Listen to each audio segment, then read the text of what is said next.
The Epistle of 1 John, chapter 5. Everyone who believes that Jesus is the Christ has become a child of God. And everyone who loves the Father loves his children too. We know we love God's children if we love God and obey his commandments. Loving God means keeping his commandments, and his commandments are not burdensome. For every child of God defeats this evil world, and we achieve this victory through our faith.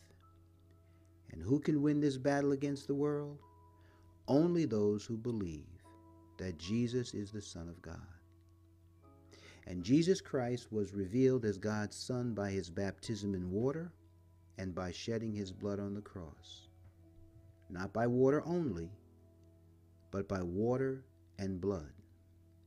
And the Spirit, who is truth, confirms it with his testimony. So we have these three witnesses: the Spirit, the water, and the blood. And all three agree. Since we believe human testimony, surely we can believe the greater testimony that comes from God. And God has testified about his Son.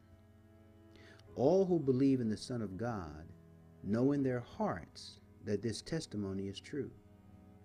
Those who don't believe this are actually calling God a liar because they don't believe what God has testified about his Son. And this is what God has testified. He has given us eternal life, and this life is in his Son. Whoever has the Son has life. Whoever does not have God's Son does not have life. I have written this to you who believe in the name of the Son of God, so that you may know you have eternal life. And we are confident that he hears us whenever we ask for anything that pleases him.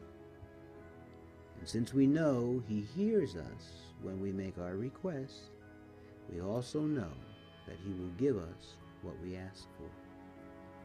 If you see a Christian brother or sister sinning in a way that does not lead to death, you should pray, and God will give that person life. But there is a sin that leads to death, and I am not saying you should pray for those who commit it. All wicked actions are sin, but not every sin leads to death. We know that God's children do not make a practice of sinning, for God's Son holds them securely, and the evil one cannot touch them. We know that we are children of God, and that the world around us is under the control of the evil one. And we know that the Son of God is come, and he has given us understanding so that we can know the true God. And now we live in fellowship with the true God because we live in fellowship with his Son, Jesus Christ. He is the only true God, and he is eternal life. Dear children, keep away from anything that might take God's place in your heart.